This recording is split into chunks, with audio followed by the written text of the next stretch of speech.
오늘 우리는 지혜로운 왕 솔로몬 왕을 함께 살펴보았습니다. 그렇다면 지혜란 무엇일까요? 우리가 보통 이 지혜라고 생각한다면 많은 분들이 오해를 하고 있습니다. 지혜라고 할 때는 흔히 머리가 좋아진다든지 공부를 잘한다든지 명성이 좋아지는 것들을 지혜라고 생각하기가 쉽습니다. 그런데 성경에서 말씀하는 지혜는 조금 다른 것입니다. 오늘 말씀에서 솔로몬이 받은 지혜는 듣는 마음입니다. 다시 말해서 듣는 마음, 순종하는 마음이다 라는 것입니다. 무엇을 듣고 무엇을 순종하는 마음일까요?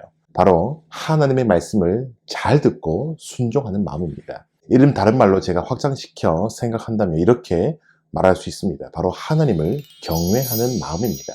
잠언에서는 여호와를 경외하는 것이 지식의 근본이라고 합니다. 이 세상을 살아갈 때 반드시 지혜가 필요한데 그 지혜는 바로 하나님을 경외하는 것이다 라는 사실을 기억하시기를 바랍니다. 자, 그런데 이 지혜를 얻는 것은요, 생명을 얻는 것과 관련이 되어 있습니다. 이 지혜를 얻는 사람은 생명을 얻게 되고 지혜를 얻지 못하는 사람은 사망을 가지게 될 것이다 라는 겁니다. 잠언 8장 말씀에서 보시면 이 지혜가 직접 나타납니다.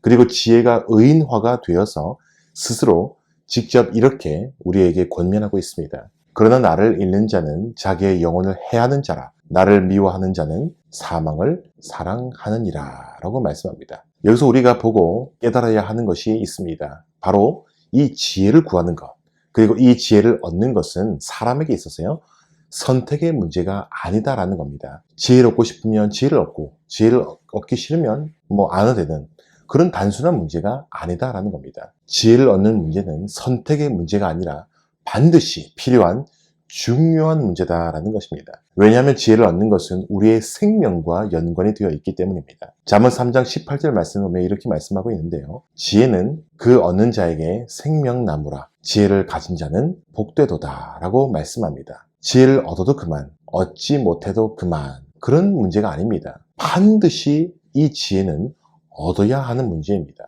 우리가 가지고 있는 모든 것을 다 가지고 이 지혜를 얻으려고 해야 한다라는 것입니다. 근데 여러분, 여기서 문제가 더 있습니다. 사람들은 이 지혜를 추구하지만 스스로의 힘으로, 스스로의 능력만으로 이 참된 지혜를 얻을 수가 없습니다. 왜냐하면 사람은 분명히 인식의 한계가 있기 때문입니다. 흔히 말하듯이 이것이 똥인지 된장인지 구분할 수 없는 것처럼 사람은 스스로가 잘 분별할 수가 없다라는 겁니다. 그리고 이 지혜는 스스로 얻을 만한 그런 것들이 아닙니다. 오히려 이 지혜를 스스로의 능력과 노력으로 구분해 보려고 했다면, 구해 보려고 했다면 이 지혜는 우리가 얻을 수 없고 오히려 엉뚱한 길로 빠지거나 잘못된 판단을 할 수 있다라는 것입니다. 이 모든 것은 사람이 가지고 있는 한계 때문입니다. 사람은 스스로 지혜로워질 수 없고요. 스스로의 힘으로 지혜를 얻는다는 것은 더더욱 불가능한 일입니다. 잠언을 보면 이 지혜를 얻으려고 했다가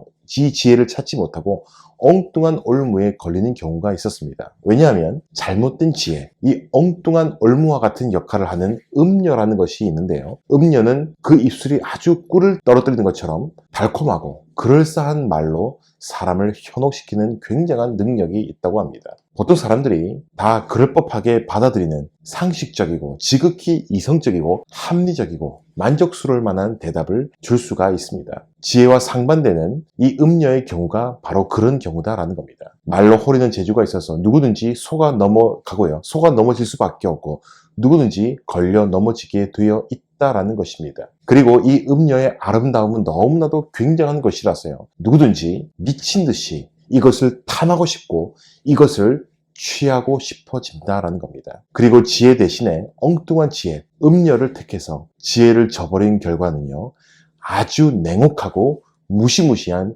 심판이 될 것입니다. 이처럼 사람들이 스스로의 힘으로 지혜를 찾을 수가 없습니다.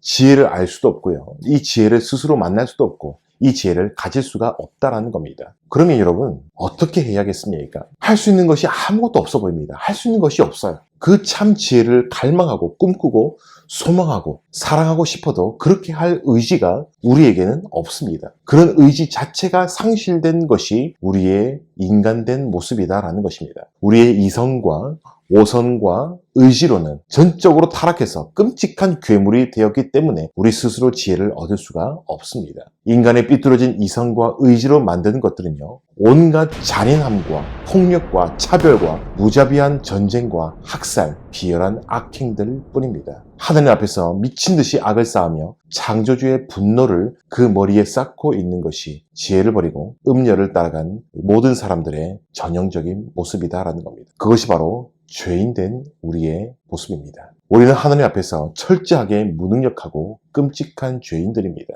죄인 중에 괴수가 바로 우리입니다. 우리에게는 결코 소망이 없습니다. 너 자신을 믿으라는 되도 않은 음료의 소리는 이제 집어치우시기 바랍니다. 인간에게는 결코 소망이 없습니다. 바로 그래서 참 지혜의 근원이신 그분께서 우리 가운데 친히 찾아오셨습니다. 바로 하나님의 아들이신 예수 그리스도이십니다. 참 지혜 그 자체이시며 솔로몬 왕보다도 비교가 되지 않을 만큼 지혜로우신 분이 우리 구주 예수 그리스도라는 사실입니다. 그래서 고린도전서 1장 24절에서 이렇게 말씀하고 있습니다. 오직 부르심을 받은 자들에게는 유대인이나 헬라인이나 그리스도는 하나님의 능력이요 하나님의 지혜니라 라고 말씀하고 있습니다. 사랑하는 여러분, 참으로 생명의 길을 가기 위해서 반드시 붙들어야 될 지혜가 바로 여기에 있습니다. 우리가 참으로 피해야 할 지혜의 처소가 여기에 있습니다. 바로 십자가에서 우리 대신 죽으신 부활의 주 예수님입니다. 우리의 인생길이 참으로 성공한 길이고 지혜로운 길이 되기 위해서 반드시 만나야 할 분이 예수님이다라는 사실입니다. 바로 십자가에서 우리의 죄 때문에 죽으신 예수 그리스도라는 사실입니다. 그러므로 우리는 예수님을 믿어야 하고요. 반드시 그분을 붙들어야 한다라는 겁니다.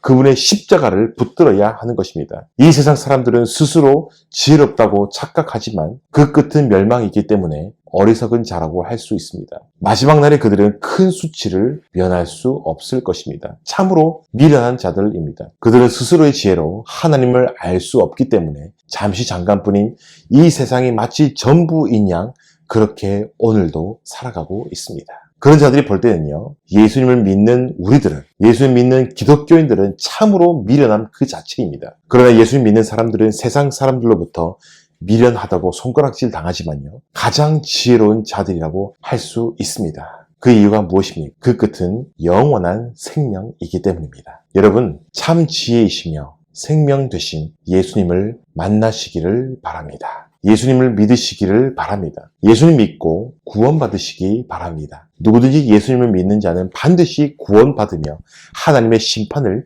피할 수가 있습니다. 누구든지 예수님 믿는 사람은 결코 마지막 날에 부끄러움을 당하지 않을 수가 있습니다. 예수님을 인생의 주인으로 모시고 남은 우리의 모든 인생을 예수님을 따라가고자 하는 사람이야말로 세상에서 가장 지혜로운 사람이라 할 수 있습니다. 저는 오늘 여러분들에게 가장 지혜로운 길을 알려드렸습니다. 바로 예수 그리스도이십니다. 지금 이것을 듣고 계시는 우리 모두 예수님을 나의 구주, 나의 하나님으로 믿고 그분을 의지함으로 사망의 길에서 생명의 길로 옮겨지는 역사가 일어날 수 있기를 간절히 소망드립니다. 참 지혜의 길을 걸어가심으로 그 마지막 날에 참으로 웃는 승리자가 될 수 있기를 주님의 이름으로 간절히 소망드립니다. 감사합니다.